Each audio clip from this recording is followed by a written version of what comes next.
اعوذ باللہ من الشیطان الرجیم بسم اللہ الرحمن الرحیم طه ما انزلنا عليك القرآن لتشقى إلا تذكرة لمن يخشى تنزيلا ممن خلق الأرض والسماوات العلى الرحمن على العرش استوى له ما في السماوات وما في الأرض وما بينهما وما تحت الثرى وإن تجهر بالقول فإنه يعلم السر وأخفى الله لا إله إلا هو له الأسماء الحسنى صدق اللہ العظیم۔ طٰہ، ہم نے یہ قرآن آپ پر اس لیے نہیں اتارا کہ آپ مشقت میں پڑ جائیں، یہ صرف ان کے لیے نصیحت ہے جو ڈرتے ہیں۔ اس کو نازل کرنا اس کی طرف سے ہے جس نے زمینوں کو اور آسمانوں کو پیدا کیا، جو رحمان ہے اور اپنی شان کے لائق عرش پر جلوہ فرما ہے۔ اس کی ملکیت میں ہے جو کچھ آسمانوں میں ہے اور جو کچھ زمینوں میں ہے، اور جو کچھ ان کے درمیان میں ہے، اور جو کچھ زمین کی تہ میں ہے۔ اور اگر آپ بلند آواز سے بات کریں تو بے شک وہ آہستہ اور اس سے بھی پوشیدہ باتوں کو جانتا ہے۔ اللہ ہی معبود ہے، اس کے سوا کوئی عبادت کا حقدار نہیں، تمام اچھے نام اسی کے ہیں۔ سورہ مبارکہ کا نام طٰہ ہے، یہی وہ کلمہ ہے جس سے سورہ مبارکہ کا آغاز ہوا۔ حضرت موسیٰ علیہ السلام کے مفصل ذکر کی بنا پر اسے سورہ کلیم بھی کہتے ہیں۔ اس کی 135 آیات اور 8 رکوع ہیں۔ ولادت سے لے کر دعوت و ہجرت تک جتنے اہم موڑ بھی ان کی زندگی میں پیش آئے ہیں، سب اس سورہ مبارکہ میں نمایاں کیے گئے ہیں، تاکہ نبی کریم صلی اللہ علیہ وسلم کے لیے دعوت کے اس مرحلے میں بھی اور آگے کے مراحل میں جس رہنمائی کی ضرورت ہے وہ ایک عملی مثال کی صورت میں آپ کے سامنے رکھ دی جائے۔ اس کا نزول ہجرت حبشہ سے قبل سورہ مریم کے بعد ہوا۔ سورہ میں تمام تر خطاب نبی کریم صلی اللہ تعالیٰ علیہ وسلم سے ہے۔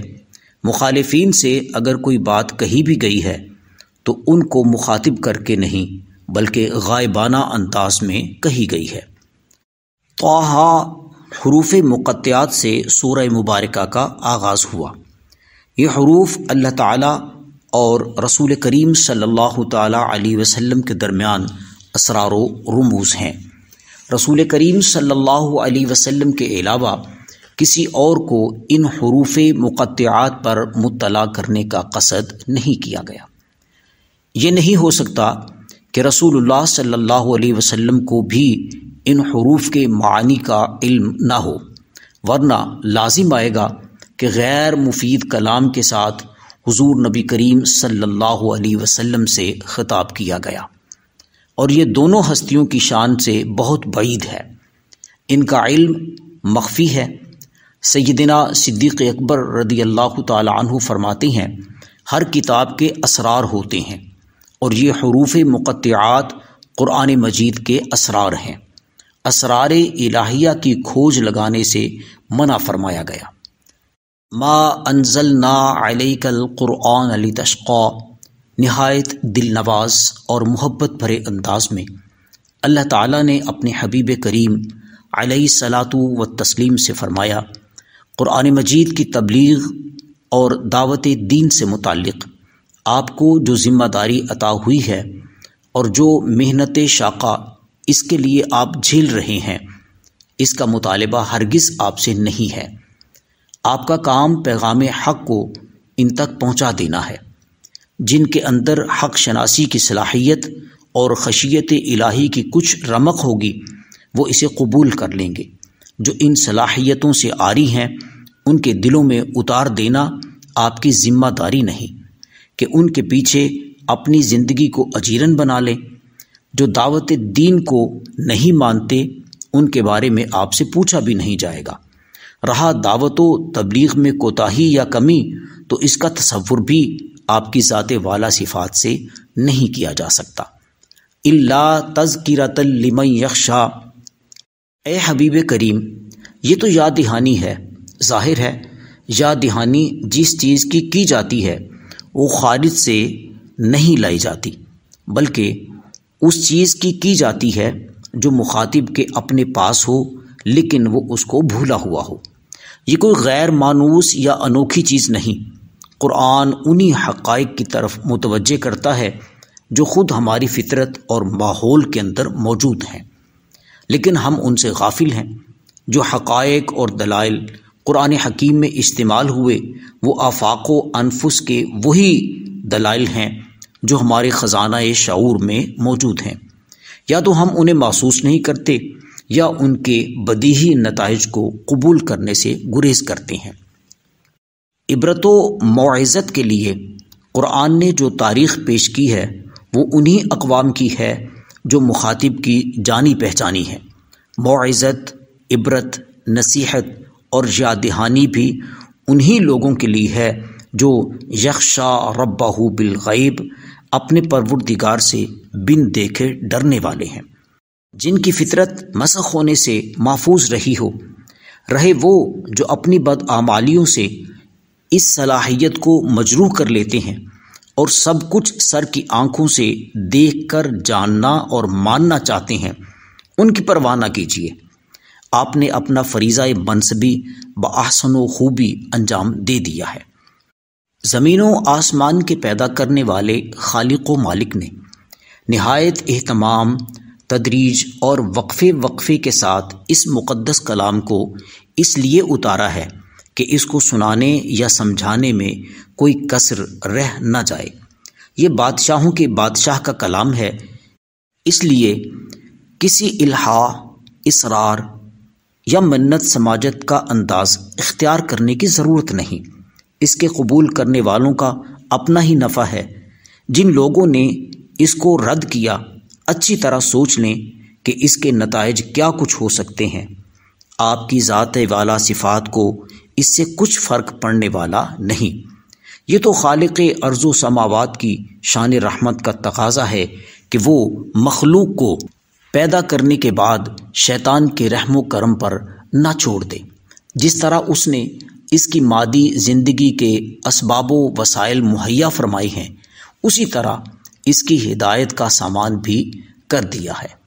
چنانچہ اس مہربان رب نے انسان کی رہنمائی کے لیے اس کو عقل و نطق سے نوازا اور ہدایت کے لیے قرآن اتارا اور عملی نمونہ کی صورت میں سب سے عظیم نبی کو ان میں بھیج دیا۔ تو جو آج قرآن اور صاحب قرآن سے دور بھاگتے ہیں وہ اللہ اور اس کے رسول کا کچھ نہیں بگاڑ رہے، بلکہ خود کو اللہ تعالیٰ کی سب سے بڑی رحمت سے محروم کر رہے ہیں۔ لہو ما فی السماوات وما فی الارض وما بینہما وما تحت الثری، زمین و آسمان میں اور اس کے مابین جو کچھ بھی ہے سب کا خالق و مالک وہی ہے، سب پر قدرت و اختیار بھی اسی کا ہے۔ اس کائنات کا کوئی گوشہ ایسا نہیں جو اس کے قبضہ و قدرت سے باہر ہو۔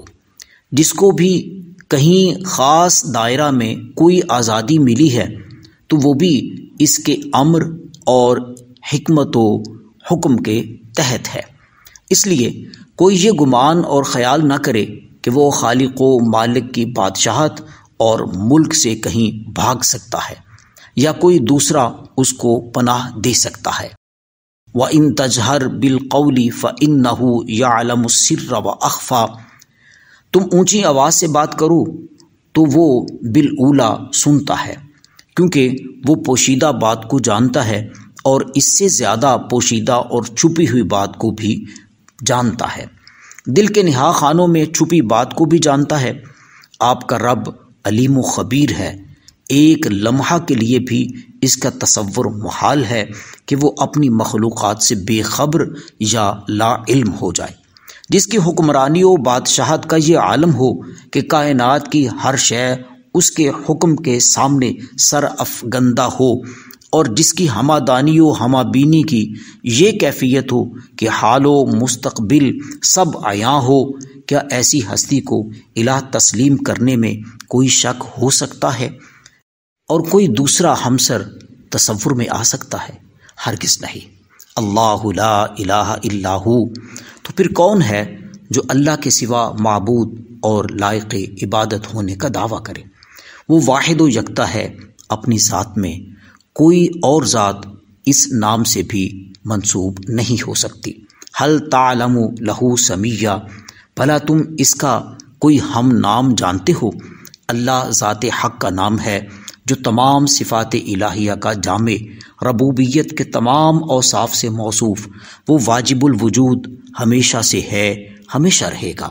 لہ الاسماء الحسنی، سب اچھے نام اور صفات صرف اور صرف اللہ تعالیٰ ہی کی ہیں۔ جو انہیں یاد کرے، شمار کرے، پڑھے اور ان کی حفاظت کرے، ان کے مفاہیم اور معانی پر ایمان لائے اور ان کے تقاضوں کے مطابق اپنے عمل کو ڈھالے، جنت میں داخل ہوگا۔ جس طرح اللہ تعالیٰ کی صفات کا شمار نہیں، اسی طرح اس کے اسماء کا بھی شمار نہیں ہو سکتا۔ اللہ تعالیٰ ہمیں اپنی ذات و صفات اور اسماء پر کامل ایقان کی سعادتوں اور اس کی برکات سے سرفراز فرمائے، آمین بجاہ نبی الامین۔ This program is the sole property of Pakistan Broadcasting Corporation, Islamabad. Piracy in this regard is illegal.